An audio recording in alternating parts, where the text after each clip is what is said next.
Greetings, this is Obi-Wan Kenobi, and I have drifted into the underworld. The Star Wars Underworld. I have a bad feeling about this. Here we go. We must go to the lower levels. The underworld. You've taken your first step into a larger world. You're after something. Ben. Since I've started the underworld, I've met so many great friends. Chris. I grew up in the 1990s, and mall packaging is nostalgic for me. Dominic. What I love most about Star Wars is that it's fun, and it's all-round good times. So, this is where the fun begins. May the Force be with us. This thing really moves! Woo!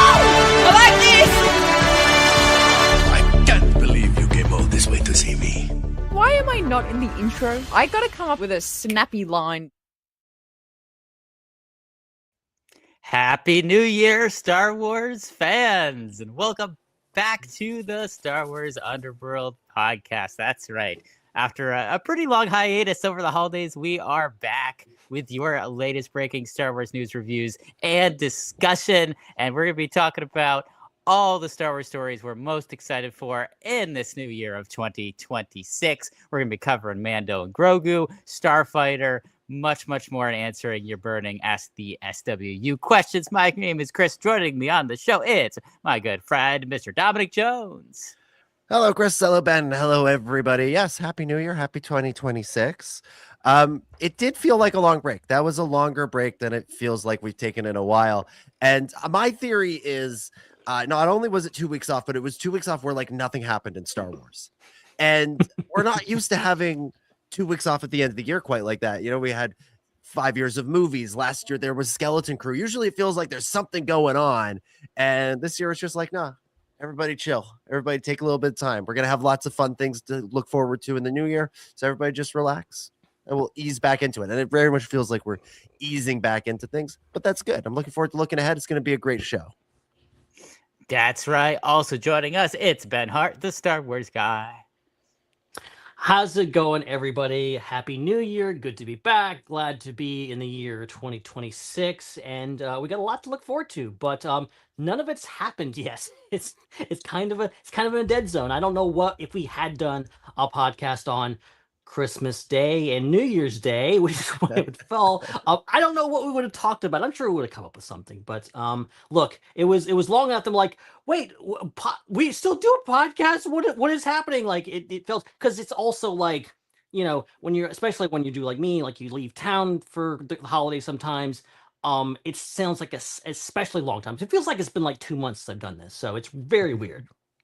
Yeah, Ben, I think, though, the question that's on everybody's mind, all of our listeners' mind, especially everybody who listened to that last episode that we did in December and listened to what I think is really one of the best segments of the show that we've ever done, which was you and I reminisced about Star Wars Card Trader and then re-downloaded the app and changed our passwords all in the middle of the show. I think what's on everybody's mind is after everything we went through at the end of last year's show, have you opened Star Wars Card Trader at all since then? To be quite honest, I think I opened it maybe once, and I was like, I should get back into this again. Like, I should get back into this. For the rest of it, it's just been like me waking up every day and also checking my phone every few hours to just relentless notifications from Star Wars Card Trader. Like, they are trying so hard. They're like, we got you back. Now's the time to shine. And they are like bombarding me. I guess I turn notifications on because they are hitting me up. And every time I see them, like, I should probably just delete that app because I'm clearly not going to use it. If I'm being honest, I'm not going to use it. Yeah, same. I didn't put notifications on, so every now and again I'll be like looking for a different app on my phone. I'll be scrolling through and I'll look and I'll be reminded that I have it and I'll go, oh right, yeah, that's there. And I think I also opened it once and then it was too confusing for me. It's not the app I remember. It was too confusing. This is why I don't play video games. Every now and again I think, oh, I should get into video games. I could be ready for Fate of the Old Republic. And then I remember that Star Wars Card Trader is now too hard for me. And I'm like, that's not going to happen. Just got to leave those things in the past. Listen, because sometimes I have to look at ads on apps while I'm doing things I want to be doing. Sometimes the ad is actually a video game that you can play. And then just this one time, I was like, oh, this game's actually really fun. Maybe I should download it. And I download it, and the game is nothing like the ad demo. And then I start seeing all of these other ads on like shorts feeds, like Reels and such, where it's like, we made the game from the ad, so you can actually play it now. Check our version out. And I'm like, I'm so confused. So now you have to watch an ad for a game that is like the version of the game that you play on the ad. That's not the actual game. Like, what is going on? I'm so confused. Oh, I love that one of those games, their commercial seems to be an AI generated human with an accent that I can't quite place it because I don't think it exists anywhere on Earth going, this game is real, no fake ads. And I'm like, that's definitely a lie. That is definitely false advertising. I do not trust you. Definitely. Oh my goodness. Star Wars card trader. No, we're not, after the last 20 minutes of 2025 on this podcast, I don't think we ever need to talk about Star Wars card trader forget that ever again. Oh, wait, we did too. We did too until those last 20 minutes of the show. And then we ruined our own podcast. And I welcome everybody back and thank you for giving us another chance. All right, we'll get into some actual Star Wars talk in a minute. Before we do that, Chris, plug away. All right, so let's talk about all the people that are watching us that aren't subscribed to our YouTube channel. I can see you through the screen. I know who you are. You know who you are. Yes. All you have to do is hit subscribe, and that fixes that. Press the subscribe button. And then you can super chat as well. You can technically super chat without being subscribed. So if you don't want to subscribe, this is your option. You either subscribe or you super chat. It's one or the other. So you can super chat with us live. We can do a whole discussion about whatever prompt you want to send us in the super chat. And then for all the people that don't watch us live, the best way to support us is by becoming a channel member, which you can do. And if you're just listening to the show, you can also subscribe on Apple Podcasts or YouTube Music or Spotify or whatever you're listening to us on, and leave a review. That would be awesome, especially if you're not from North America. We love reviews from around the world to see where people are tuning in from. So that would be really, really cool. And if you want to be involved in our community outside of these couple hours that we podcast every week, the best way to do that is to join the SWU Network Discord. There's a link in the show notes, the description, to go check that out. We have something happening usually pretty much every Friday, a get together and then discussion throughout the week. What's on for tomorrow, Ben, this coming Friday? I believe we are up for another game night. We are just now kind of getting back into the groove of the new year and getting set up for like weekly stuff. Last week we did we started actually a full-on Mandoverse rewatch. We watched the first 2 episodes of The Mandalorian, and hopefully we will have completed the entire run all the way through to, I guess, Skeleton Crew before Mandalorian Grogu comes out. That's awesome. Yeah. That's fantastic.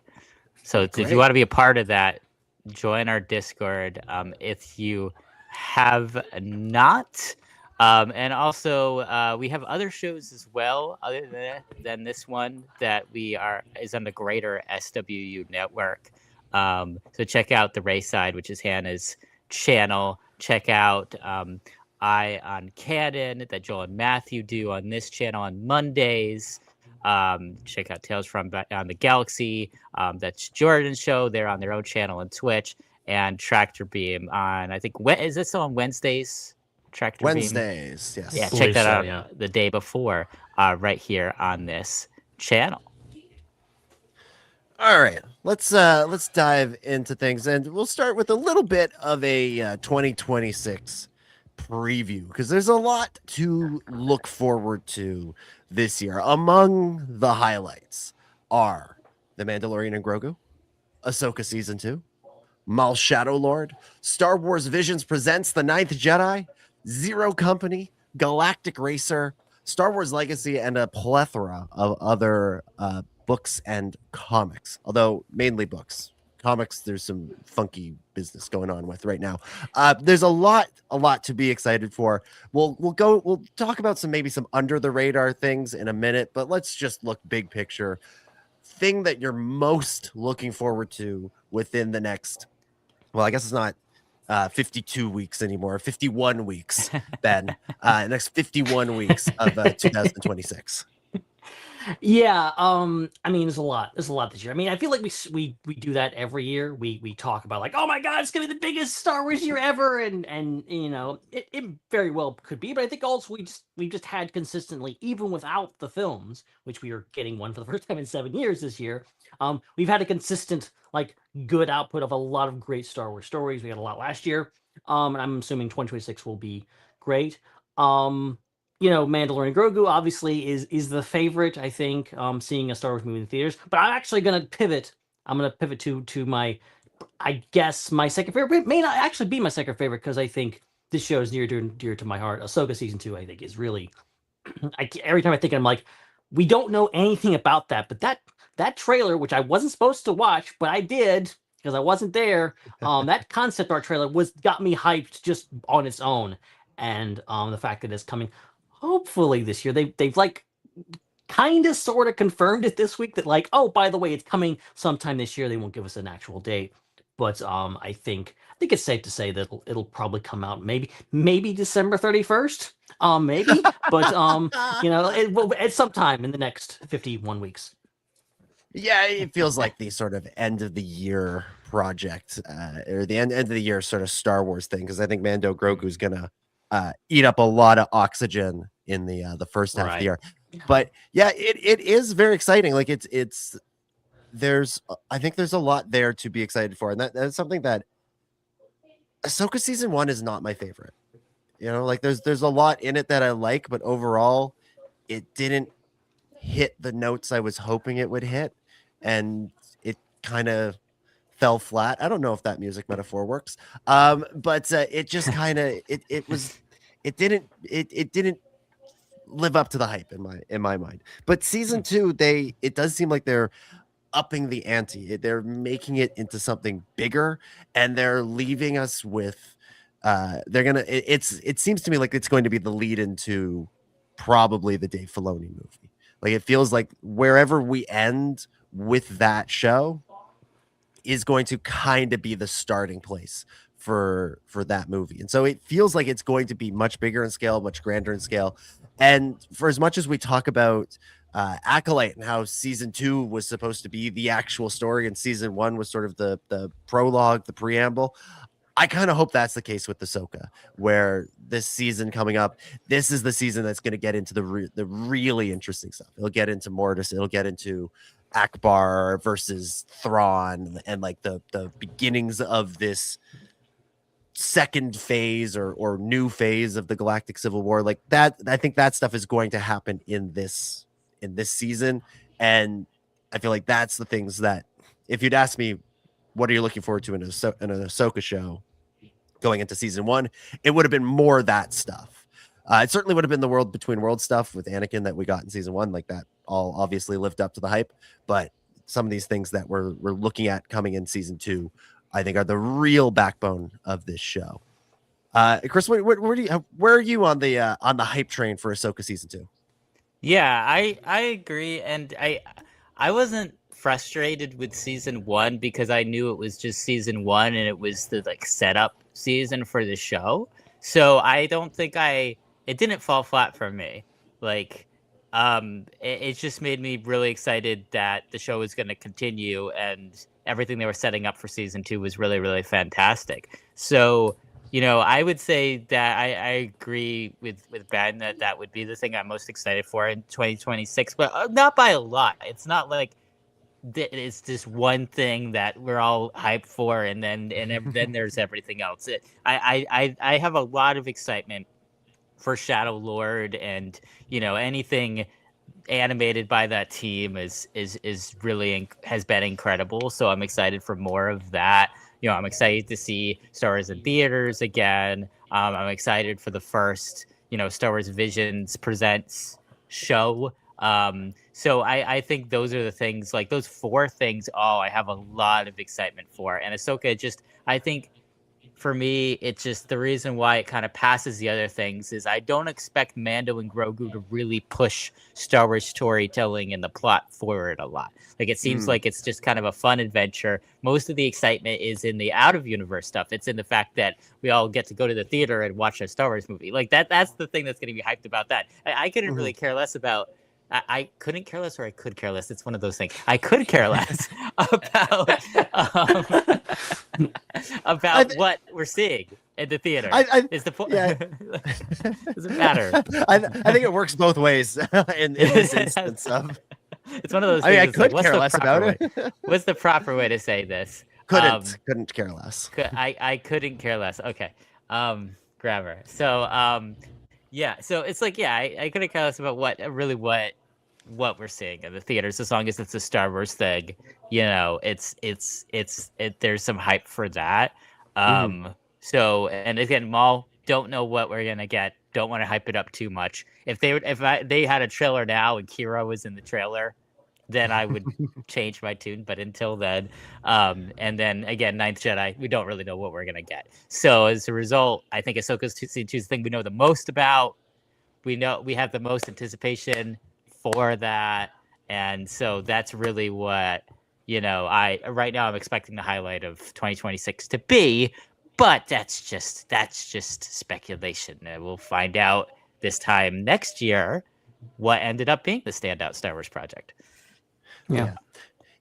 You're right. I think Ahsoka Season 2 has the potential to shake the universe up in the biggest way. To drop a bomb on the Star Wars galaxy that you'd hope it's similar to Andor in terms of quality and excitement and all that stuff, but it also has the chance to just change the trajectory of a lot of the storytelling. And knowing that Dave Filoni is being positioned to take on a even bigger role at Lucasfilm, it's kind of important. This is his chance to really make a statement before he takes on that role, not only of look at the quality of what I'm doing, but also to steal a phrase from another Star Wars movie trailer, this is not going to go the way you think. Like this, we're not just going to repeat ourselves again. I'm going to do something that he starts to do in Season 1 with making Sabine a Jedi, but that changes the foundation of the Star Wars universe, so that creates ripples for all future projects, whether that's James Mangold's movie, whether that's Simon Kinberg's trilogy, is the New Jedi Order movie, like whatever else is coming up down the line. I think this what happens in Ahsoka could, not will, but could have direct and indirect repercussions for it, and that's why it's hard to look past that as potentially being the most impactful story of the year. Again, I mean, that's looking at it now. We'll see how we feel in a little bit. Do we think that the way that Ahsoka is received is going to really impact people's readiness for Dave Filoni to be the head or co-head of Lucasfilm? Like, will it make because I feel like what you were talking about earlier about, Dominic, you were saying that you were that Season 1 fell a little flat for you. I feel like people are referencing that as a reason why they're concerned that Dave Filoni is potentially going to be co-head or head of Lucasfilm very, very soon. And I'm wondering if this is actually really important that this show hits, or otherwise there might be a lot of people maybe not tuning into Star Wars stuff once Dave is fully in charge. Ben? What do you think? Yeah, I mean, obviously, I think on one hand, I read way too many comments. I am online. I see everything that everybody says. I read too much, and like it feels like everyone in this new in the Lucasfilm Civil War, everyone has chosen a side, and they've decided whether they hate Dave Filoni or like I love Dave Filoni, and it's no different than I've always been like you can dislike Filoni all you want. Like I know he's legitimate. There's legitimate things you can throw at him that I like. I see where you're coming from. I also feel like a lot of the hate's forced, and that's neither here nor there. I do feel like if Ahsoka season 2 is like a absolute slam dunk, hit it out of the park, like Andor level, like everyone agrees this is amazing, which I hope it is. I think that will prove confidence. Whereas if it's not great, if everyone's just like, yeah, season 1 was better, I think that will kind of lead things. And then there's always going to be naysayers that are just like, that like, obviously Filoni produces a certain type of Star Wars. And it's different from Andor. It's different from The Acolyte. It's different from so many other things. It's one flavor of Star Wars. And I think the people that are not a fan of that are probably just not going to be happy, unfortunately. That sucks.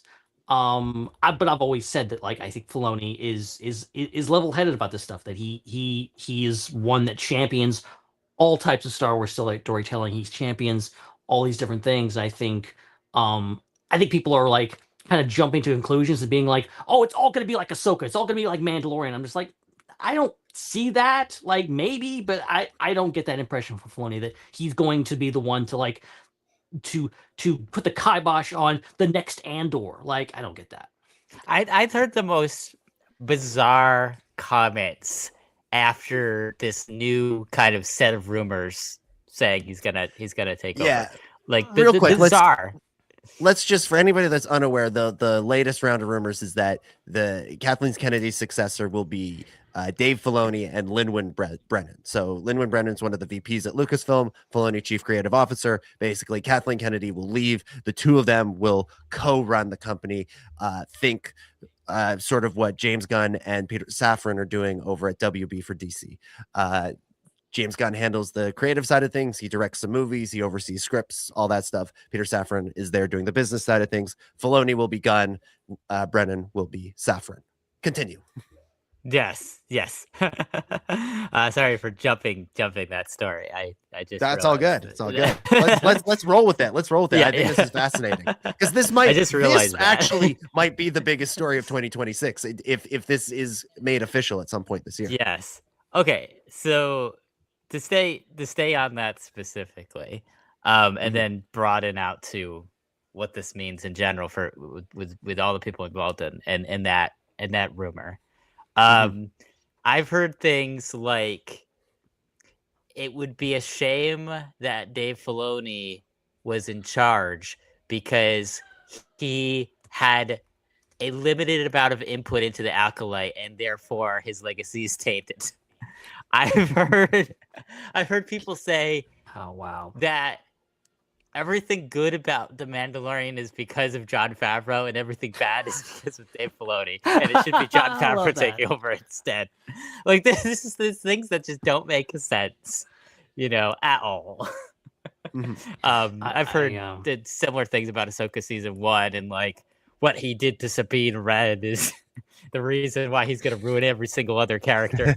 I guess it's the weirdest. It's just the echo. It's the echoes of like everything. I mean, they like Dave Filoni and Kathleen Kennedy in these fandom wars have often been pitted against each other, and or just any of these creators that have always given credit to someone like Kathleen Kennedy. They'll be like, well, everything I like in The Mandalorian or whatever is because of Dave Filoni or Jon Favreau or Tony Gilroy in the context of Andor. But if I don't like something, it's because of Kathleen Kennedy, and they basically blame whoever you want on that, and it's hilarious the knots people twist themselves up to make this makes sense because they have people that they don't like, they have people they do like, and they have the Star Wars they like and don't like, and it all has to make sense in their head, so they just make up these fandom things. It's insane. It also doesn't help that I think certain segments of fandom latched onto Dave Filoni as their savior when if you actually look at what Dave did and what Dave has done over the years, it doesn't fit their worldview, but they've tried to make it fit where you don't like Kathleen Kennedy, so you want Dave Filoni to be in charge. And so people who actually, if they actually look at what Dave does, wouldn't like it. And if you took Kathleen Kennedy out of the picture, wouldn't like it. And when he was doing it with George, didn't like it. Those people were trying to sort of push him as a way to put down Kathleen Kennedy. And so people who rightfully have a negative response to somebody sort of to that sort of faction of people might say, "Oh, do we really want to give those people a quote unquote win and put Dave Filoni in there?" Yeah. The ultimate thing though is who is best for the job. And despite my frustrations with season 1 of Ahsoka, the guy who spent a decade learning from George Lucas how to make Star Wars stories, that's who I want in charge. Like that, I wanted George's handpicked successor in Kathleen Kennedy. Now I want his apprentice. I want his Padawan to take to become the master here, because I think that does mean something. That means something to me. And you know what I'm seeing. Oh, sorry, Ben. No, go ahead. I was to say, you know what I'm seeing coming out of the woodwork for the first time in a really long time. The people that don't like the prequels, that didn't like the Star Wars prequels. I'm actually seeing them. I'm seeing those people on the internet again after a very long time. I feel like we've spent like a good, 10 years of, so much of the Star Wars hate was focused on like The Last Jedi and the Book of Boba Fett and like some of the things that get picked on a lot in the Disney Star Wars era. That it's like we kind of for a while thought that the people that didn't like the prequels, they're gone. Like they went somewhere and they're gone and they're not on the internet anymore or to change their mind or something.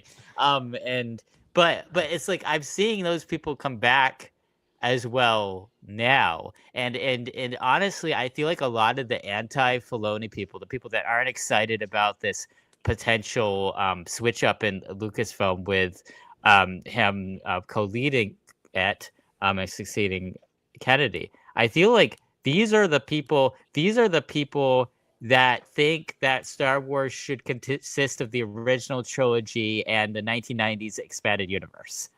Like that's the type of people that I'm hearing a lot of the negative feedback about this rumor from. And I'm kind of asking the question of like, in the year 2026, if you're a Star Wars purist who thinks that there's only 2 or 3 good Star Wars movies, and then the rest of the good stuff is in a few book series from the 1990s and early 2000s, like, do you actually like Star Wars? Like, is Star Wars something you enjoy, or is it just that there's a couple movies and a few books when you were a kid or a teenager that you liked, and then does that even count? Like, should you even be commenting on Star Wars and having an opinion on what happens in the future of Star Wars when at this point you can't even say that Star Wars is defined by 2 or 3 movies and a few book series? Like, it's not even, it's so much bigger now that it's more than 10 movies and 10 shows, and the whole publishing is completely reset and now built up a whole new canon. Like, it's like a completely different thing. So it's like, it's surprising to me that we're seeing those people come out of the woodworks and comment on this. But at the same time, I'm thinking like there's a lack of self-awareness there of like, should you still be commenting on it when, you haven't liked anything that Star Wars has done on screen since 1980 or 1983, and anything in general that has happened since like 2002. Like, I don't know. I'm assuming there's someone out there that's like, oh, I liked this Star Wars in '77, but it really went off the rails with that holiday special, and nothing's been the same since. Nothing's been the same. That exists. But like, yeah, but like, yeah, that's the thing you have to question. People is just like, it hasn't been the same since 1983. Like, what? The holiday special? Are you including that in that everything is perfect before 1983? Because I'm not sure. Are you including Ewoks in there too? Then droids? Like, where's all this fit in? But like, it blows my mind. It blows my mind, like, to see those comments. Again, I read too many comments, partly because it's my job, kind of, but also just I'm sick like that. And just like, I think recently I saw a comment that said like, "Oh yeah, Star Wars died in 1983." I'm like, dude, what are you doing? What are you doing? You're on a Star Wars page in the year 2025, 2026, and you're complaining? Like, there's so many other franchises, by the way, you could go and comment on their pages. Leave us alone.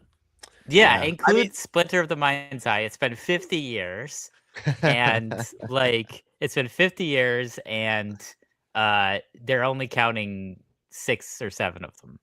What? Not to defend those people, but if there was ever a time to come out of the woodwork, it would be right before a leadership change.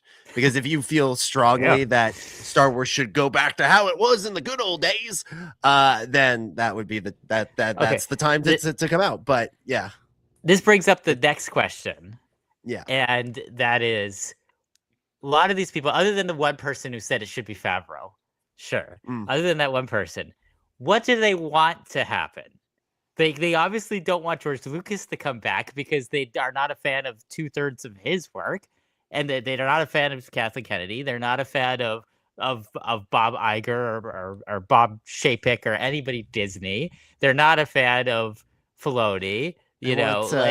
What do these people expect? What do they want? Like, the only thing that's valid, Tim and I have Zahn heard and Troy this, Denning to come back and run the show. Yeah, or there to be nothing. And this goes back to kind of like, way back before Disney took over Star Wars, there was this whole debate over should episodes 7, 8, and 9 even be made? Should the sequels even be made? And there were a lot of Star Wars fans who had problems with the prequels and problems with the Clone Wars and this and that, who thought that just in no way could another Star Wars movie even be made. It shouldn't even happen. Like, anytime you make a movie and you call it Star Wars, it's sacrilege by default automatically.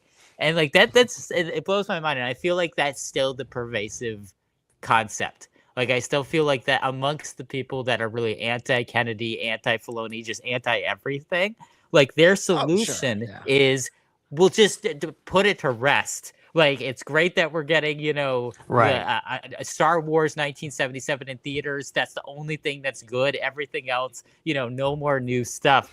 And that just kind of like blows my mind. It's like I don't think you should be wasting time, commenting on the internet instead of doing something else with your life. If your thought is that something that millions of people like and would participate in and go see just shouldn't be made at all on principle, like that's wild to me. That's a thing, right? And I feel like that's definitely a minority. That's a fairly small group of folks that are there. I feel like we've given those people more airtime than they've gotten anywhere else in 20 years. They've come out of the hole, and I want to put them back in the hole. I'm like, all right, you said your piece. Now I'm going to say you need to disappear back to the internet hole that you were in before. Yeah.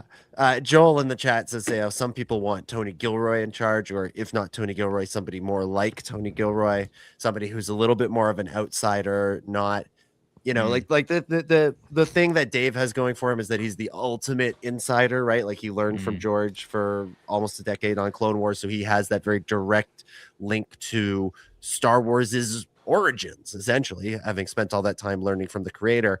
What Tony Gilroy brought to the table with Andor is somebody who doesn't have that deep tie, be it emotional or literal or career, to the franchise. And he just sort of looked at it and went, how do I tell an interesting story in this universe? And ultimately we got the best story out of that, I think.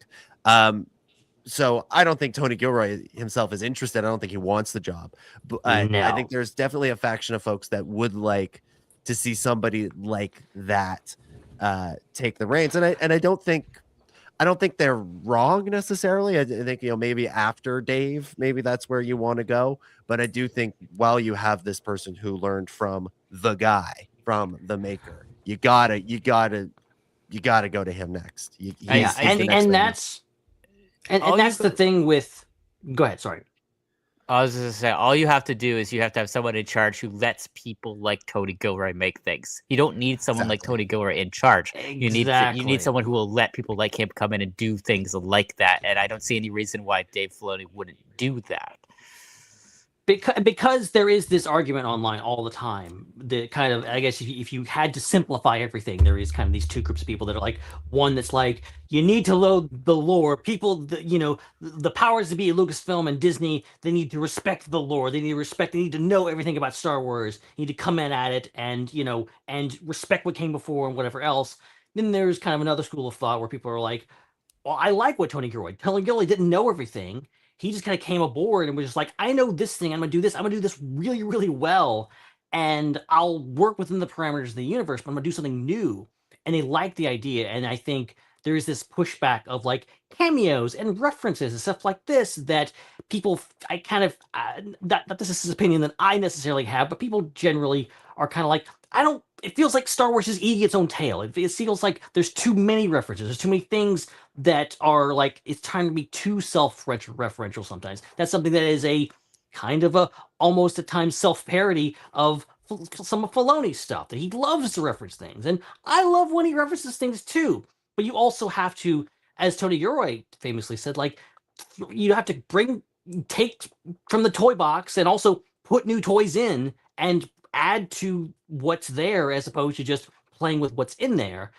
And I think, as you guys are saying, I like Filoni because I think he is the type of guy that would hire a Tony Gilroy or whatever else and let them come in and do their own thing versus like saying like, you got to take this reference and this reference and this reference. I don't see that coming from Filoni. I see someone, he is all inclusive. He stood up for the prequels and was really a cheerleader for those movies when really everyone in the fandom was kind of against them. I think that's a sign right there. They're like, he's someone that sees Star Wars as far as it goes, all created equal and all Star Wars creators valid. Yeah, here's the thing, right? I think that criticism of Star Wars eating its own tail, of it getting too caught up in references, I don't think it's wrong, but I think pointing that at Dave Filoni is a misreading of the situation. That's if you're frustrated with that sort of thing, that the people you're more looking at are Jon Favreau, J.J. Abrams, Lawrence Kasdan. Jonathan Kasdan. I think Jonathan more than Lawrence, because I don't think Lawrence knew much about Star Wars outside of the movies he wrote. But I think that's where you run into those problems. Because you look at what Filoni has done over the years post Lucas, post Clone Wars, in creating Rebels. There's a series of characters that are beloved and they are new and they are original and they stand on their own. They weren't pulled from other things. They weren't solely relied upon because of cameos. Yes, Rebels had a lot of cameos, but by and large, the story stands on its own without those cameos. And the best ones of those cameos factor into the character stories in meaningful ways that also further the stories of the established characters. And then when you get to Ahsoka, maybe that show needed a few more wholly original characters, because really the only like whole cloth new characters are Baylan and Shin, unless I'm forgetting somebody. Like those are kind of the only two. And I mean, Morgan Elsbeth is kind of new. Morgan Elsbeth, that's fair. That's a fair. That is true. That is true. And I would argue that Baylan is one of the best new Star Wars characters created in quite some time. Like there's a really interesting, thoughtful he character. Elevates that show for me like a lot. That in some ways feels more like an Andor character than a Rebels character. Like he has, yes, he has, the grandiose visions of horsiness, and his costume is very medieval fantasy inspired. You know, it wouldn't necessarily fit in with the look of Andor, but he is a character that is thinking about the galaxy in a different way, the same way that we see from Dedra Meero, Cassian Andor, Bix, Luthen, and all the characters of Andor. So I think Dave is a guy who makes new things and tells stories that aren't reliant on, hey, look at that, hey, look at that, hey, look at that, which is what we got a lot from, like I said, Favreau, Abrams, Kasdan, guys like that. Yeah. Not to say I dislike those things. Those things were good, but this is the one that I always pick on is R5D4 becoming a rebel agent, a secret rebel agent in Mando season 3 is ridiculous. Like that's a bad idea. I'm sorry. It's a bad, lazy idea. That comes from just going, oh, what if we took this character and made him into something? And it didn't work for me. So I don't think that Dave is that guy, that caricature of a Star Wars creator that folks are talking about when they talk about the parade of cameos. And even really like on their own, Abrams, Favreau, Kasdan, none of those guys are that either on their own. It's just when you merge all of those stories into one, it can start to feel that way. And so then when you do have meaningful cameos on a show like Ahsoka, like Anakin, it can feel like it's part of the parade of cameos from the other shows. But the key thing with all of this stuff is to look at the story that's being told and figure out, is this character's involvement important to the story being told? And absolutely, Anakin's was in season 1 of Ahsoka. Absolutely, yeah, it was. Yeah, there's not enough of him. I mean, we kept calling for him to be in things, and then he wasn't in it. So that's a different story with that. And that could be said about pretty much any of the cameos from the prequels. Like that's the kind of the big difference. Is the reason I think that a lot of the cameos get old is because it's the same original trilogy characters again and again and again, which works for a bit. But then, I'm sure, we were all extremely happy that Harrison Ford, came back. It was a huge part of The Force Awakens. Like, that's not a cameo. Like, that's fantastic. But if really, like every single movie had Harrison Ford showing up in it for 5 minutes, that would be like, okay. Like, and that's how it feels like sometimes. Yeah, and to be fair, Hayden wasn't even really a cameo in Ahsoka. Like that's a proper guest starring role in episode 5. Yeah, so definitely cameo. Yeah, he gets it. Yeah, he gets how to manage that. I think.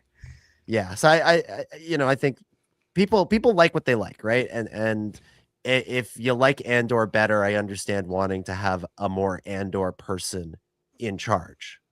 But I think Filoni, well, I don't necessarily think he's at Tony Gilroy's level in terms of what he sets out to do.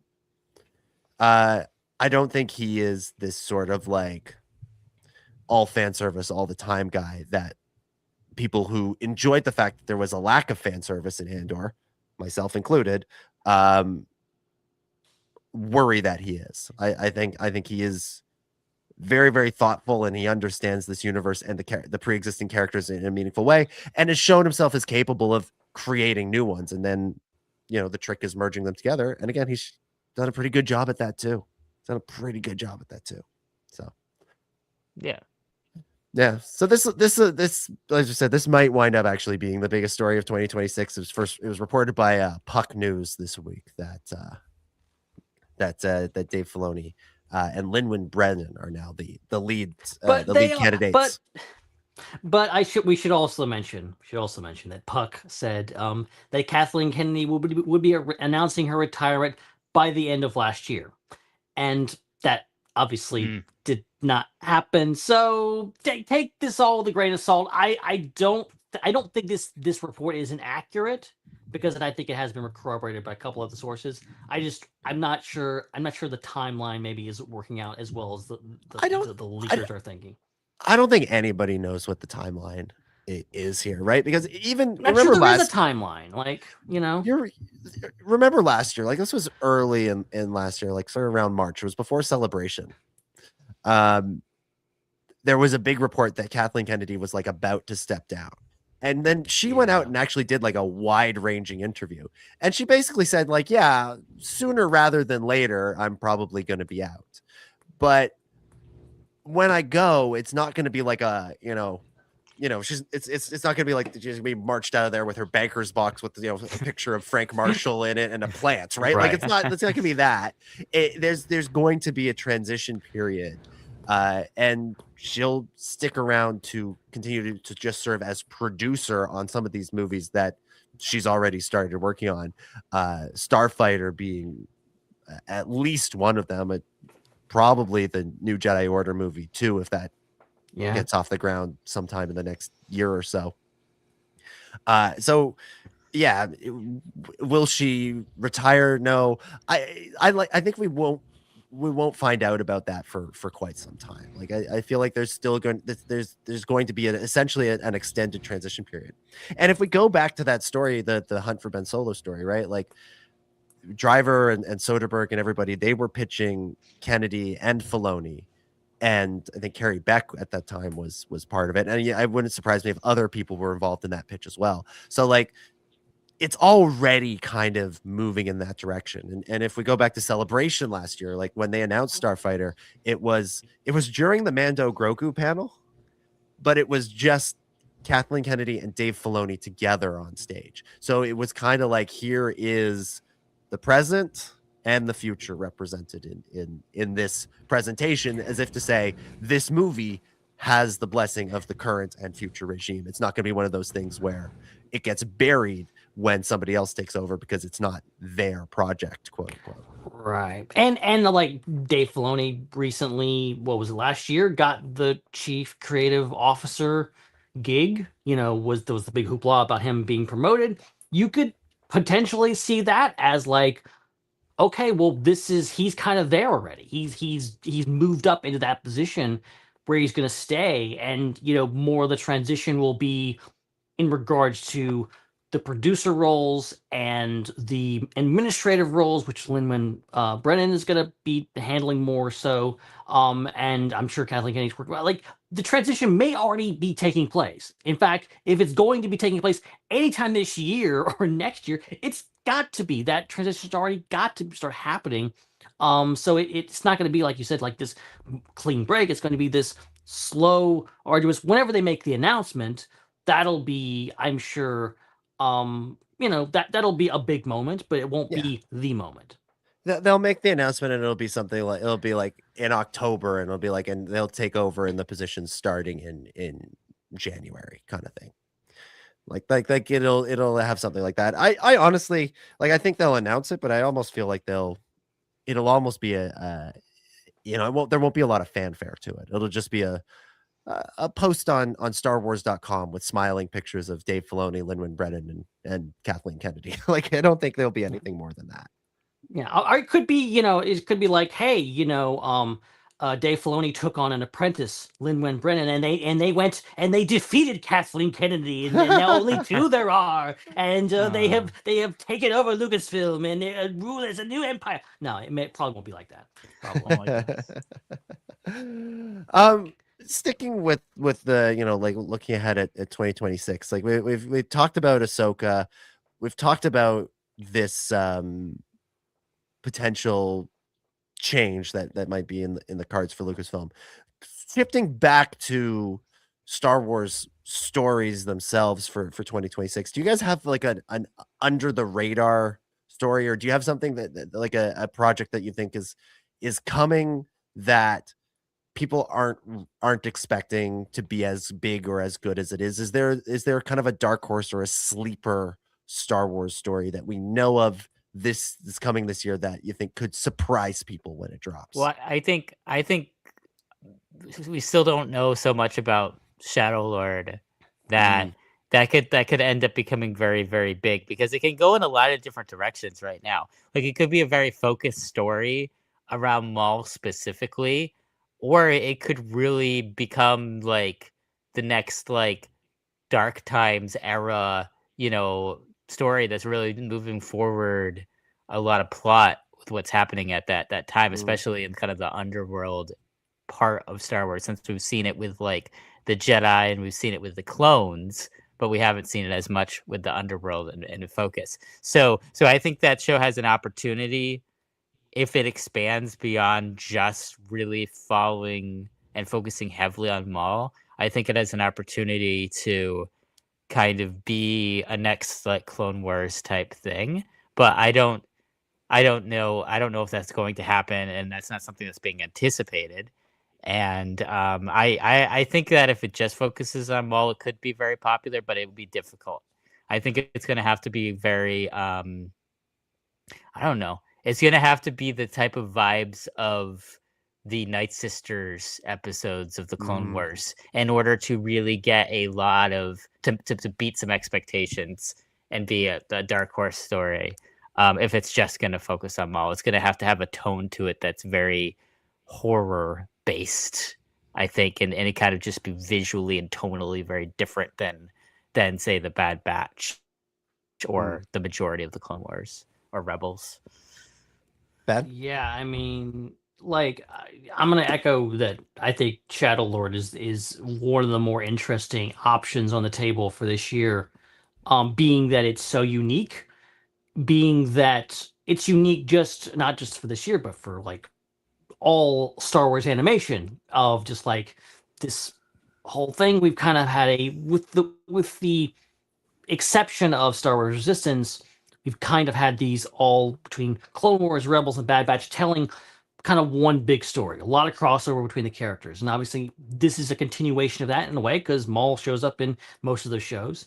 But it's also very different, and I think having a show focus on a villain, I think, is interesting. Something that I think, in my opinion, they've kind of copped out on in the past of like, oh, here's the Force Unleashed. You're playing as Darth Vader's secret apprentice. Oh, by the way, he turns good and starts the rebellion, and then, here's another video game example. Here's Inferno Squadron, Iden Versio, these cool characters that they're all about being badass Imperials, and oh wait, they turn to the Rebels and things. And like those are, in my opinion, very good stories, but they're also like they don't commit to the bit in regards to actually telling a villain focused story. I'm very curious to see how Maul handles this, because, and I think based on, I don't want to give away any spoilers, because also there was some images that popped up recently. Yeah, they were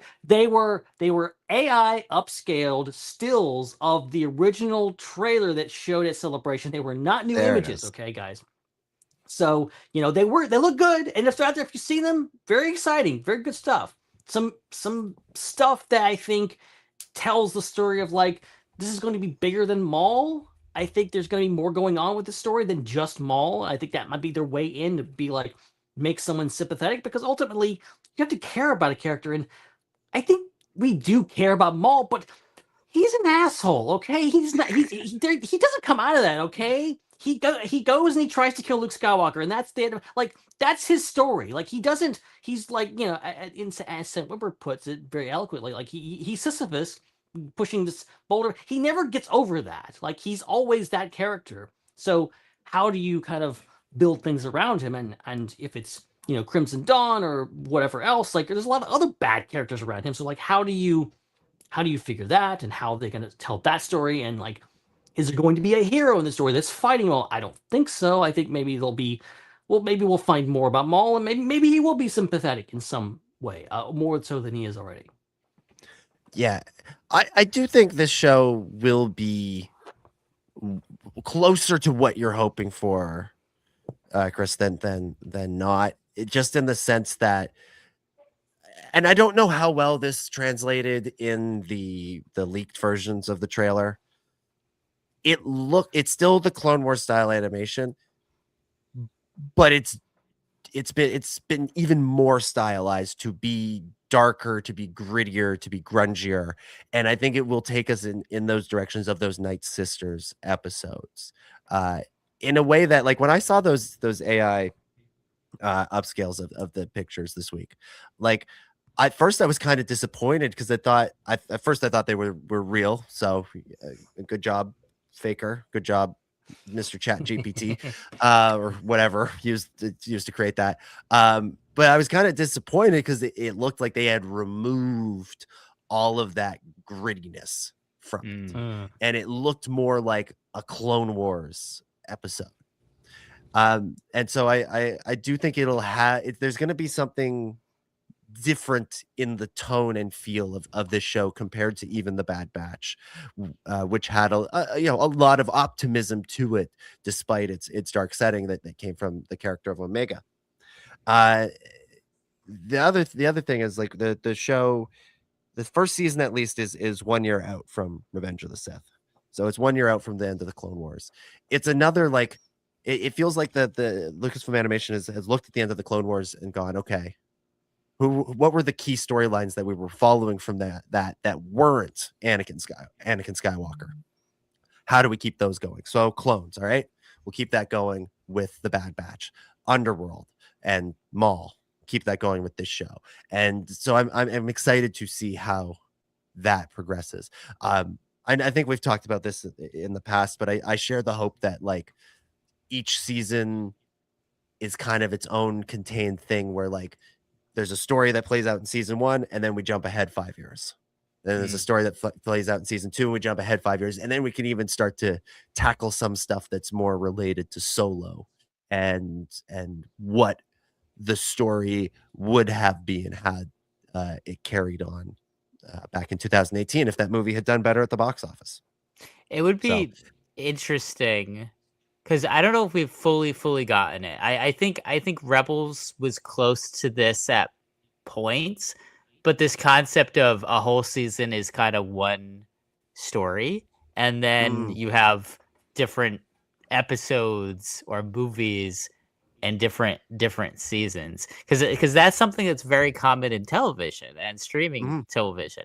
You know, so many shows did this. I mean, a recent example, Stranger Things, just wrapping up. Very much each one of their seasons was like a 7-8 hour long movie by itself. And I've always wondered how that would translate into the Star Wars universe, and it would be interesting to see this show do that, where instead of it feeling really episodic and it's a kind of a self-contained story or story arc of a few episodes, it'd be very interesting to see if it's just kind of one long movie chopped up into episode parts, and then you just get that full through line and development of the plot from the first episode to the last episode of the season, and then season 2 is like something still the same characters, there's some overarching stuff, but it's kind of a different plot. Like it would be very interesting to see that. I wanted to see them do that with something. I don't know if it's going to be with this, or maybe Ninth Jedi will be like that. I don't know, but I wanted them to do that with something. I mean, Andor almost was like that in a lot of ways,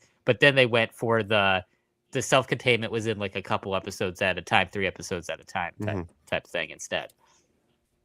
Yeah, I think Andor's probably closest, and then like you said, season maybe 1, the last, and maybe like the last season of Rebels kind of had a bit of that vibe like to that. it.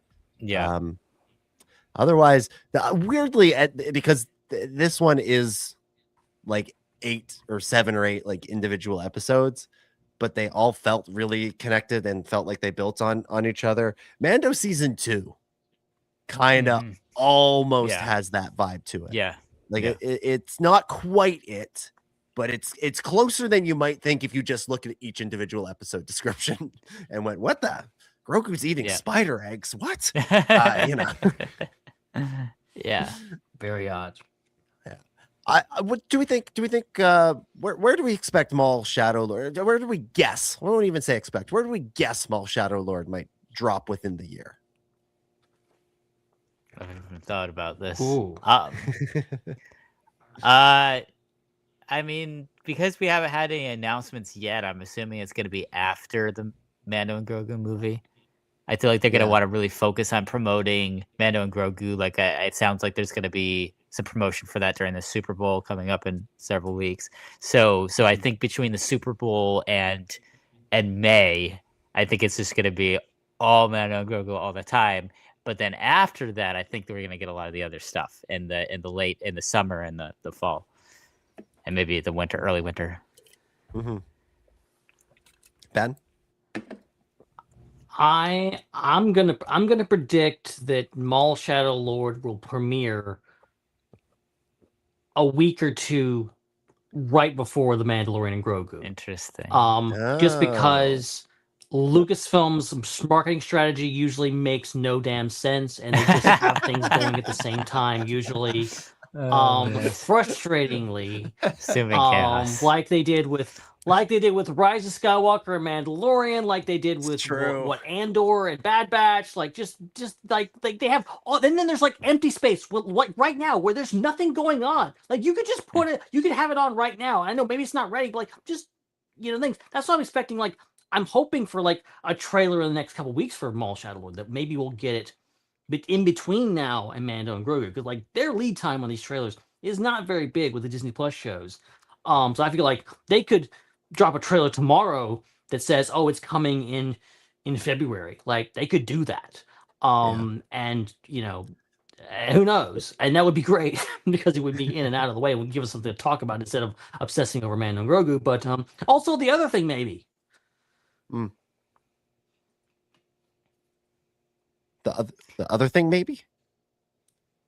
Oh, just that it might pop up exactly when Mando and Grogu things. I'm sorry. I finished that sentence very weirdly, and I thought there was more. Else, but I wasn't. I was like, "What's the other thing?" I'm excited. Well, it's strange. It's strange that we're going through a winter without new Star Wars content, because usually there's something in the winter. This was what I was going to get at, is if we had been having this conversation back in, say, October, which we probably were, I would have been predicting now. For this show, because that was the last 2 seasons of Bad Batch. That's how it worked, was they would come out in January.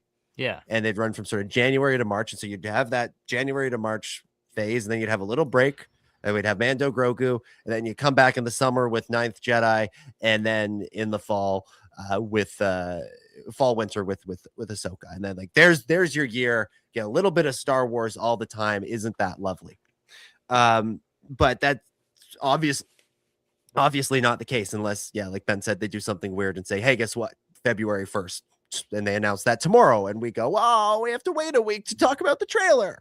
But that would have been my prediction. But I do think, Ben, you're probably right that there will be overlap, because the other thing is that comic book, the tie-in comic book, was announced as coming out in March, I think. And as much as what I personally, as a reader and a fan, would be to have that entire run of the comic, which is a prequel, play out before the show, in chronological order. I suspect they would want issue 1 on shelves around the same time that episode 1 is on screen. So probably, you have it in March, and it leads into Mando, Grogu. And that's how they do it. That's how they do it for whatever reason. And then summer, Ninth Jedi, fall, winter, Ahsoka. There's your year. And then all of a sudden it's February 2027, and we're getting ready to go see the special edition of A New Hope in theaters. We're seeing Star Wars 77 again. That should be fun. Speaking of Mando, Grogu, did you guys go see Avatar over the break? No. I did. You did? And Chris, you did not. I did not. Did not. Okay, so Ben, when you saw Avatar, did you see anything interesting before the movie? Well, there was something interesting. There was and this is kind of been out there online. So like I don't know how many people have actually seen this, because I know it was on there. I was able to post it to our Blue Sky. Okay, so some of you have seen it, but this is the updated, new, slightly altered trailer for the Mandalorian Group, which starts with Mando suiting up Grogu. There's like a new scene at the beginning, and then there's a whole sequence at the end, like a arena sequence that's added, and there's a few different shots. It's mostly the same trailer, but also, and just like worth the price of admission to go see Avatar. Hey. To see this thing on the scene and see that trailer on the screen, which was very exciting. Yeah, look, I enjoyed Avatar for what it was, but if you asked me what my favorite 2 minutes were of that afternoon, yeah, it was the Mando Grogu trailer. It was really good. When we saw the one that was online, it was like, that's kind of uninspired. And then I heard like, oh, they're doing this updated version. I'm like, okay, let's see what they do. And when it began, I was a little like, I don't know about this, because the scene of Din getting Grogu ready, like, and he's telling him about how important it is to wear your armor correctly and stuff. It did give me flashbacks to the season 3 trailers where there's all this voiceover of Mando saying to Baby Yoda, like, oh, when you're a Mandalorian, you'll never be alone in the galaxy. And like, it sounded like it was this like deep cultural, spiritual thing that all Mandalorians are connected to each other. And then in the show, it was this like stupid line about how you have to learn how to correctly enter hyperspace coordinates so then you don't get lost. Like, it was like totally like, oh my god, whatever that's like deep funny. meaning I had projected onto the trailer Oh, was wow. gone in the show. And so I was kind of wondering, oh, is this that again, where it's just literally he's telling you how to put your armor on, because that is very Jon Favreau. But then like seeing it on the IMAX screen in 3D with like, yeah, a handful of new shots, I was like, oh, I am getting excited. And like, I was at one of those IMAX screens where it has the option to go taller. And so at the end, when the AT-AT falls off the cliff, it's the like full screen, totally fills your field of vision, 3D. And I was just like, oh my God, this movie's going to be incredible. Oh, we're going to have the best time with this. It's going to be so stupid. We're going to have so much fun with it. and then, yeah, this like extended sequence in a gladiator arena of Mando fighting what appears to be the Dejarik aliens. Yeah, it's the Dejarik aliens. Like, it's the Hujiks and all those guys. Yeah, it looks like so much fun. And the trailer felt like fun. You know, judging by audience reaction in your theater is not always the best way to tell how people are going to react to it.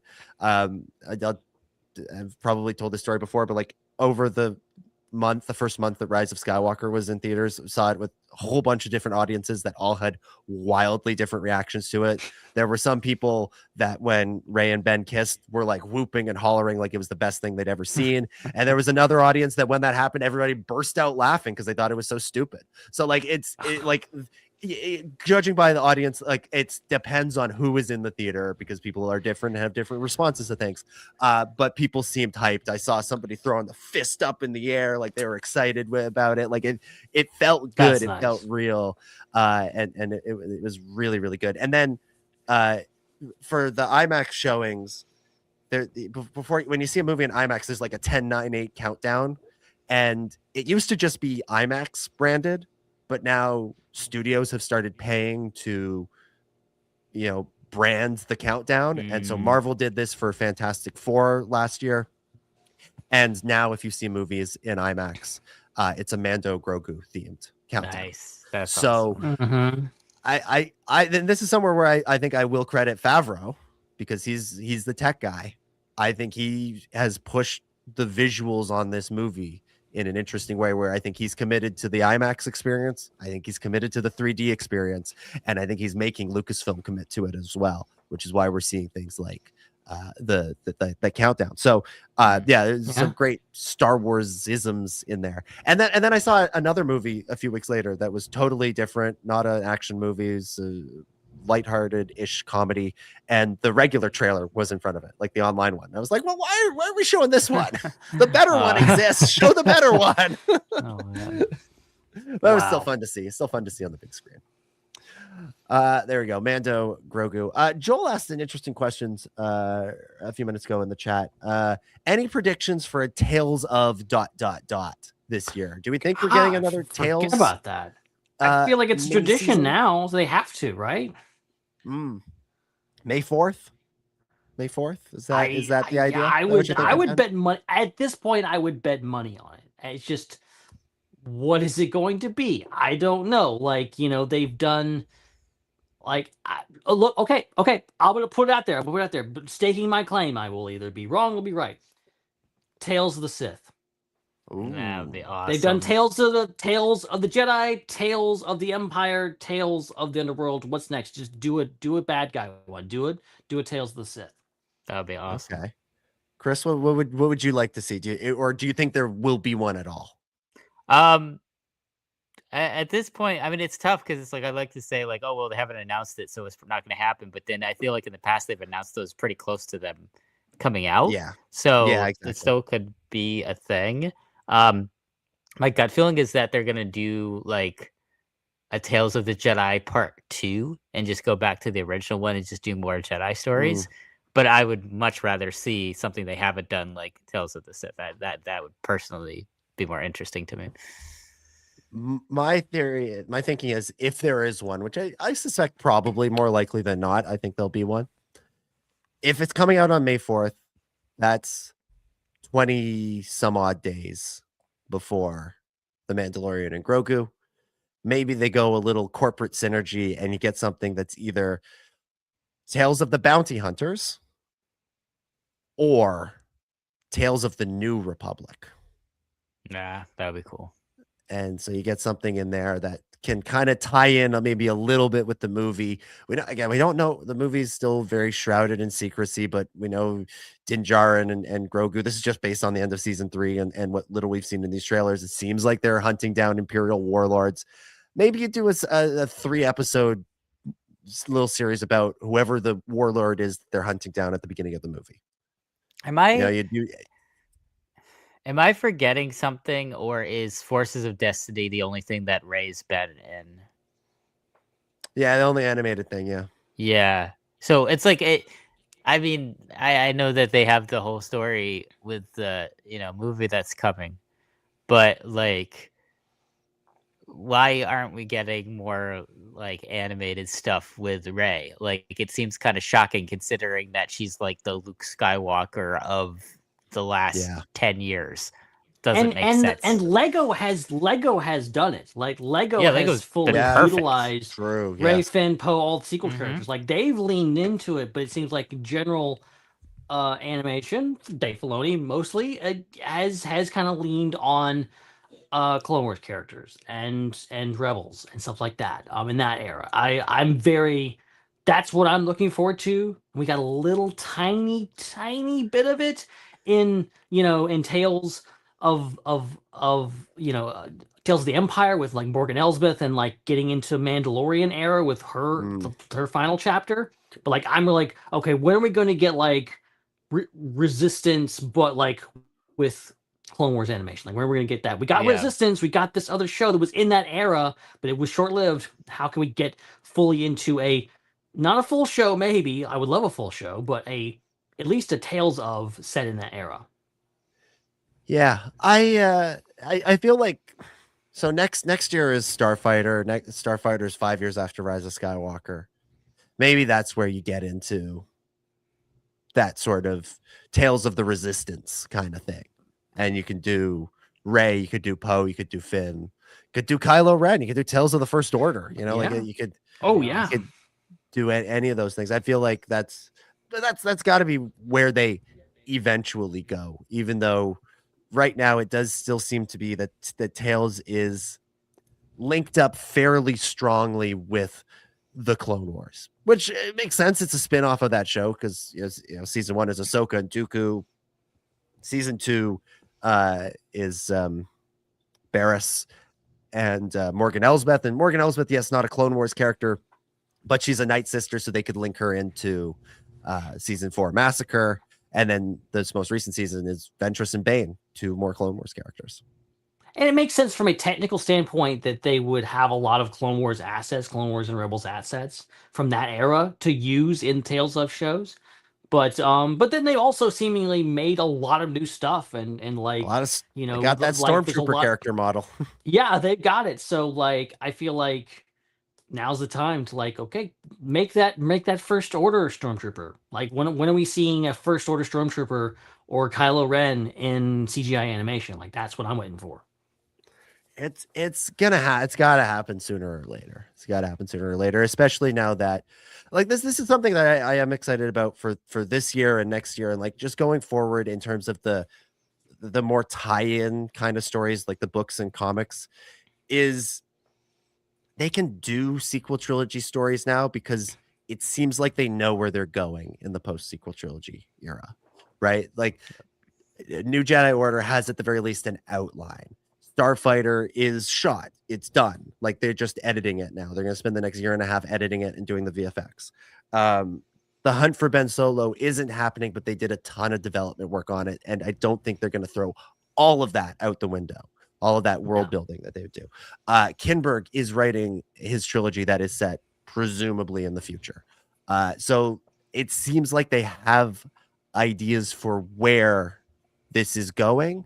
And now that allows them to turn those characters over to other creatives, be it novelists, comic book writers, or hopefully TV show producers and movie producers who can do new stories and interesting stories with those characters without accidentally creating a narrative trap that they'll have to write themselves out of or decanonize, quote unquote, something later on down the line. They can just keep the story going forward. And when they read the drafts of everything, if they see something that's a problem, they can tell the writer, no, you can't do that, without telling them why. They can just sort of say, can't have Rey say that she went to this planet because we're going to say for sure that she didn't in episode 10, whatever. Things like that. Yeah. So yeah, it's exciting times. Let's answer some Ask the SWU questions. Let's do that. I think that's where we should go next. We got some questions on the Discord. Let's start with this one from Gilster10. Gilster10 writes, when Sidious brings in figures like Cad Bane or Newt Gunray to carry out his schemes, how does he actually introduce himself to them the first time they meet? Does he give a name, or does he present himself as some kind of businessman or an anonymous benefactor? Characters like Embo in the Clovis arc and even Gunray refer to him as Sidious, which suggests that he's telling them that name directly. But why would he reveal any name at all? Wouldn't Sidious be far more careful about protecting his identity? Yeah, you're a bounty hunter. You're a scuzzy businessman. Somebody calls you up and says, I want to make a deal with you. How many questions are you asking? How many questions are you asking? And who are you trusting? I feel like there's two levels of Star Wars canon about this. Okay. Because, like, you have the films and the Clone Wars where people definitely are using their names and not any type of pseudonym, where you have Sifo Dyas using his name, Sidious using his name, etc. And then I feel like the other level of Star Wars canon is Andor, where people actually are using, are actually trying to protect their identities a little bit more and are being more ambiguous about, whose people's sources are and whose people's bosses are and such. And I think that's kind of more of a level of espionage realism, thriller realism. I don't think that Star Wars really a lot of times crosses into the thriller genre really fully, but Andor I think does. And so I think that's really why this question, I think it depends on if you're doing a thriller story or not. Like if you're doing just a general action adventure fantasy story, people are just going to use their names because you want the audience to understand what's going on and who's doing what, and the audience knows the name, and you want the audience to understand it's that person who's behind it, so thus the characters know it's that person, and that's just how it works. But if you're doing a thriller and you want to be like very realistic about like what the characters know and what the characters don't know and what that information could mean, and that's actually a part of the plot, like in Andor, then you're gonna have that other version of, well, the big bad person's probably not gonna say their name when they're contracting somebody to do something or telling somebody to do something. So I think it depends on what type of story you're telling, and it could be different. Yeah, and to piggyback off that, like, I think it's the difference between like a thriller and like a fantasy thing. Like Star Wars is fantasy, whereas like Andor for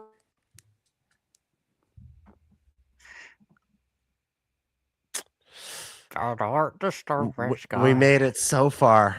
We made it so far. I thought we were going to survive, but we wouldn't even make it a full episode into the year without Ben Hart, the Star Wars guy. Yes. Ben Hart, the Star Wars guy. Star Wars rules. This is momentous. This is exciting. Why, hello there, Ben. Ben Hart, the Star Wars guy. He is the founder of the Star Wars Underworld, Mr. Ben Hart. How's it going, everybody?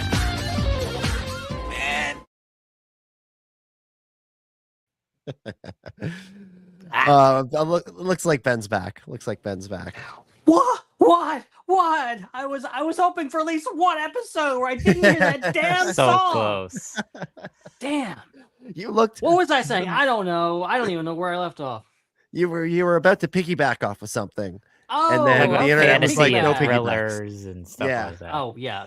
Basically what I was saying is like it's the difference between like fantasy, which is like fantastical and you're supposed to be, mysterious, and like of course a character, because it's honestly it's simpler, as you're saying, Chris. I'm just like, this character's just going to use this. Of course they're going to introduce themselves as Sidious. And then Andor is more literal and methodical, and the characters are honestly a little smarter. They're actually thinking about it, like, hey, what, like, if any character in Andor was like, oh, I got contacted by this guy named Sidious, they would be like that's sus, man. You shouldn't be dealing with that guy. That's really someone like, he's still Darth Sidious, really. But I don't know. I feel like if you got contacted by somebody named Newt Gunray as well, it'd be a little bit like, oh, I don't know. That name is almost Ray Gun.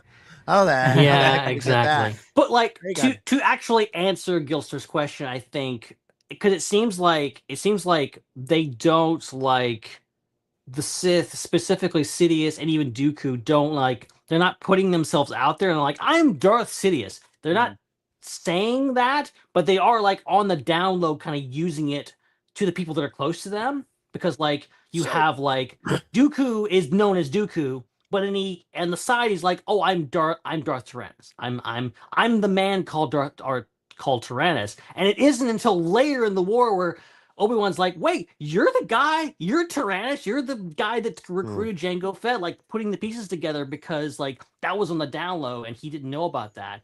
And that's pretty interesting. Yeah. So this gets into the age-old question of what's the real identity, what's the secret identity, what's the cover story?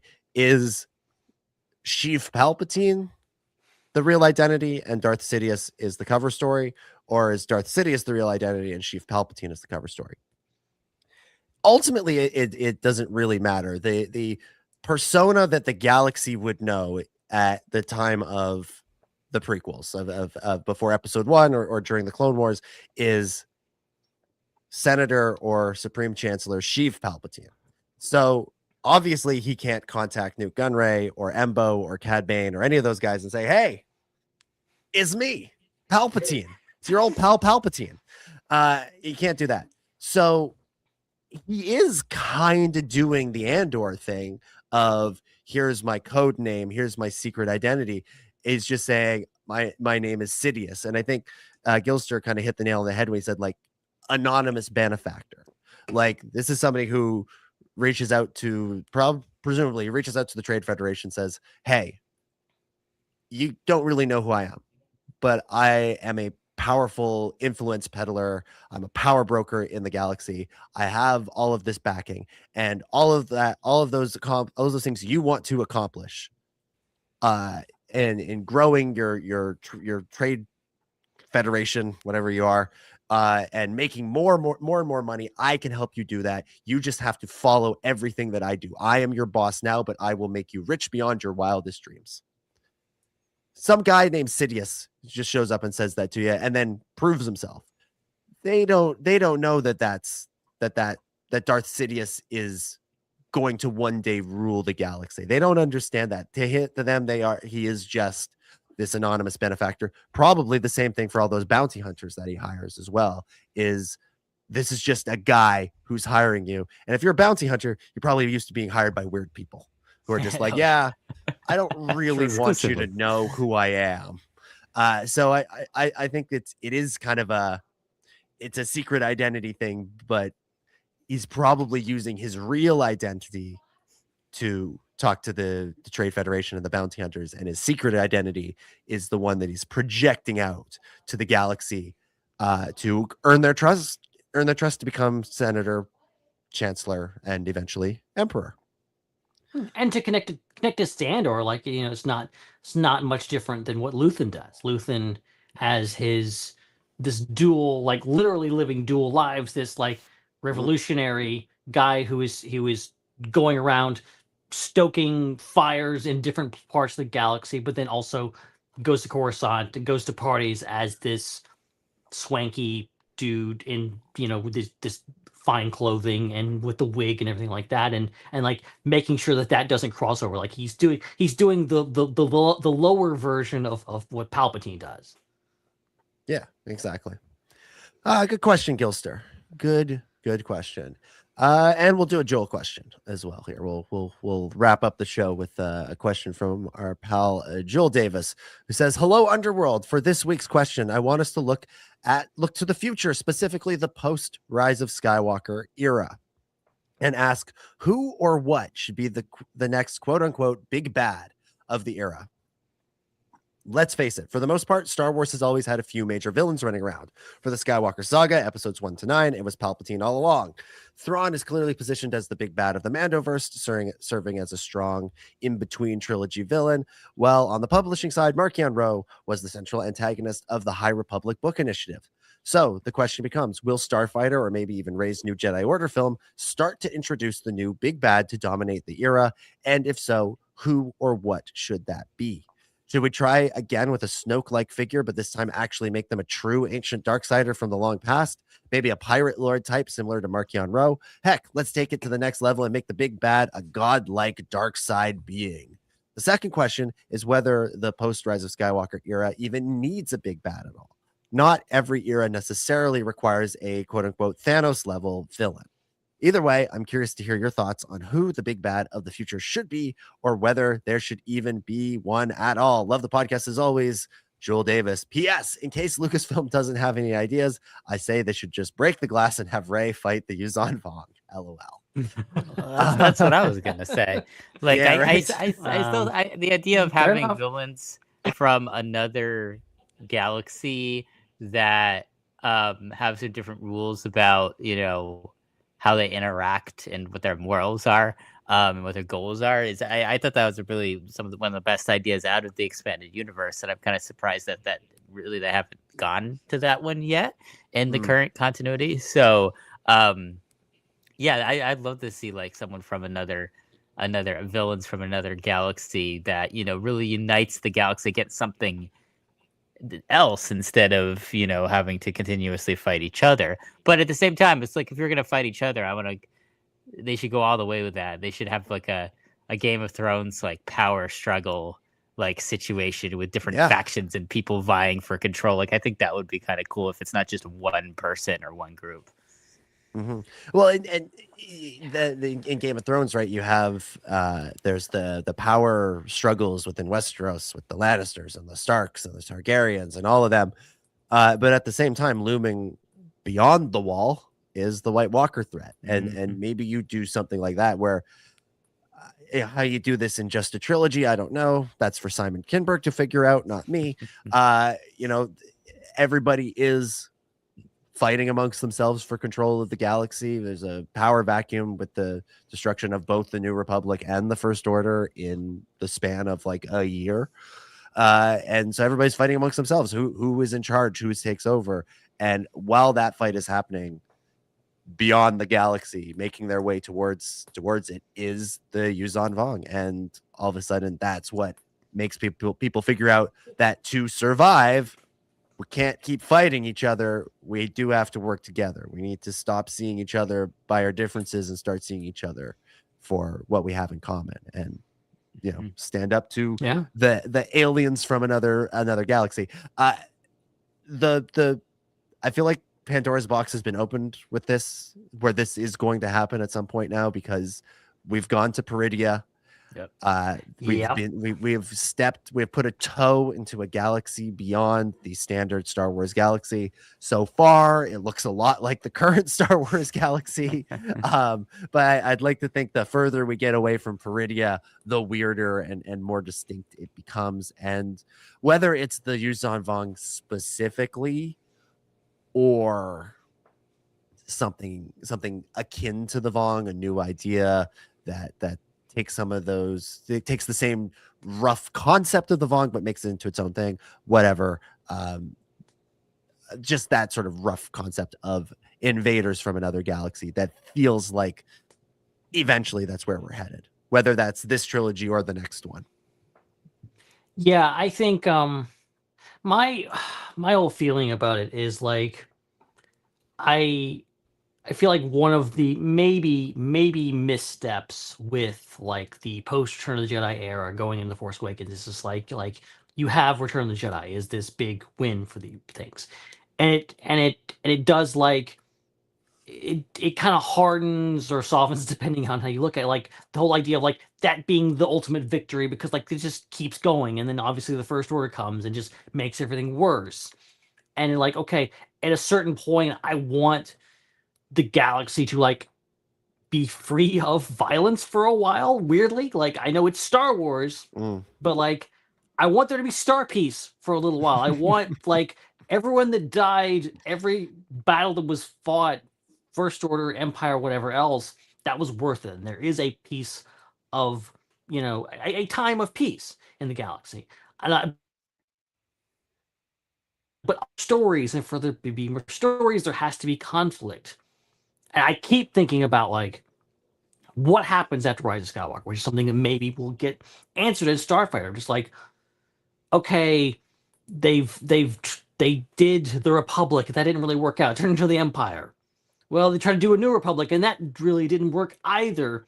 I almost think that like the galaxy after Exegol gonna be really splintered. Like people are gonna be like, I think ultimately once the dust settles, people are gonna go back to being like very divided, as you're suggesting here, and like kind of like not wanting to get together. Not like like maybe Rey, Finn, and Poe were like, yeah, let's do the New Republic, and they're like, no, we don't want to do the New Republic anymore. The New Republic sucked. We're gonna go off and do our own thing, and we're gonna do the new constitutional monarchy. Exactly. But like I think it could be almost in a way an uplifting story in a way if the galaxy, and you have all these different factions and all this history, the Mandalorians, the Black Sun, the Jedi, all these factions, they've been impressed by the Empire for sure, maybe actually coming together to fight one threat. And maybe you throw the Chiss Ascendancy in there too, and all this kind of stuff. Like you could have a kind of an Avengers level threat, if you will, to be like, hey, you got to put aside your differences and actually fight the Vong or whatever else is coming. I think that could be interesting, and just the fact that Starfighter's 5 years after, I think, and apparently New Jedi Order's 15 years later. What will have happened? How will the galaxy progress at that point? That is an interesting place to put that movie. And I'm just very curious about like what's going on. Is there any type of government at the time of Starfighter? Like I'm very curious. Are they going to touch on that? Because I think that's going to spell the future of just like, what is the state of the galaxy? How vulnerable is it? And who can come in and take that? And like, who the hell is Mia Goth and Matt Smith playing? Like, who are they? Are they wannabe Sith? Are they Force users? Apparently, there's a lightsaber doing this damn movie now, and I want to know what that's all about. So Tom Cruise was the cinematographer for. Exactly. So, like, what's that about? That Sean Levy interview with the New York Times is so weird. I can't wait for it to make sense in 2 years. It's anyways, wild yeah, stuff. This is why, like, my pitch for going forward would be, if they came to me and said, we want you to decide for some reason, random person, would be to set the future Star Wars films, like 10, 11, 12, 1,000 years in the future. Yeah. So you can have had some star piece. You come back with a new threat. Maybe it's this Yuzan Vong-esque kind of thing. And a whole new set of characters, but through holograms, force visions, world between worlds, whatever, force ghosts, you can still bring back Rey, Finn, Luke. Just freeze them in carbonite. Oh, yeah. Obi-Wan, Anakin, R2. R2 can still be alive. So can 3PO, like BB-8 and Dio. Kate, just have all droids, all the droids that Jar we Jar. love. Jar Jar's come around back. because we don't know the lifespan of Gungans. Like, he can still be around. Yoda lives 900 years. Maz Kanata's 1,000 years old. Why can't Gungans live to be 10,000 years? Oh, that's got to be fine, right? Sounds reasonable. There we go. All right, good questions, Joel. Good question, Gills to her. If you want to submit questions for future weeks, join the Discord. Get in on the conversation there. Submit your questions, and we will hopefully have time to get to them in the weeks to come. Also, if you're listening live, you can super chat them to us. Should have mentioned that earlier, but new year, same us. But I think with that, we can begin to wrap things up for this week. All right. Thank you, everybody, so much for watching and listening. You can follow us on social media at the SWU. If it's not literally at the SWU, just search for that in the social media, and you should find something from us on most places. Dominic, thank you so much for hosting. It was my pleasure as always. I apologize if I sounded a little bit off. I've had this like almost cold for like a week now, or like I've always been like just on the verge of getting really sick and being able to justify not going into work, but I've never quite crossed the threshold. But like my throat's just a little bit off, my nose is just a little bit off, and therefore my voice is just a little bit off.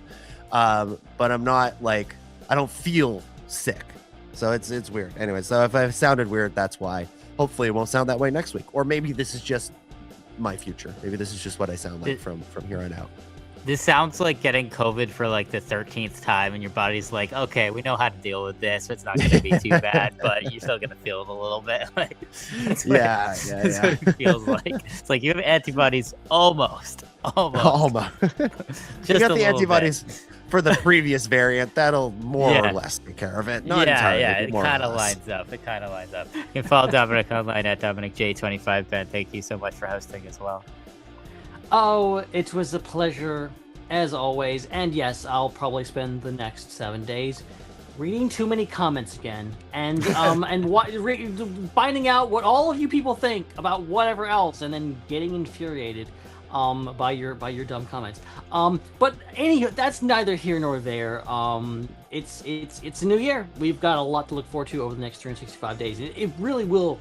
It'll be here for because like I Mando and Grogu has been so far off, and then like New Year came and it's like, oh wow, we're like just a few months away. It's coming. It's coming quick, and we've got a lot to things, and who knows?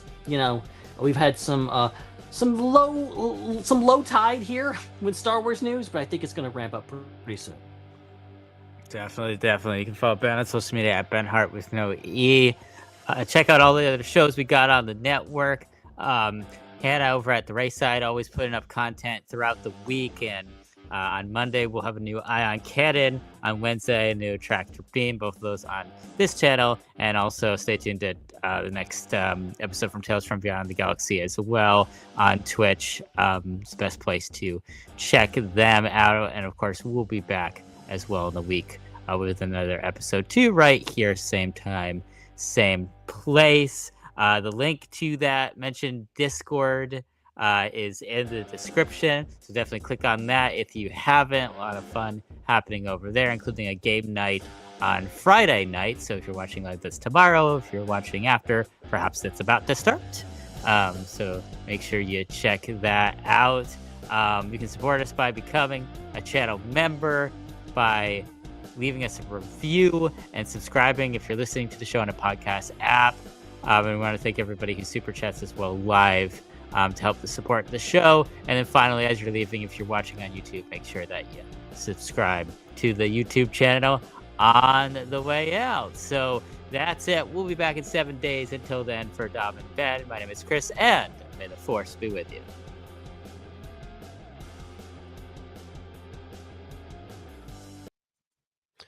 It's a wrap.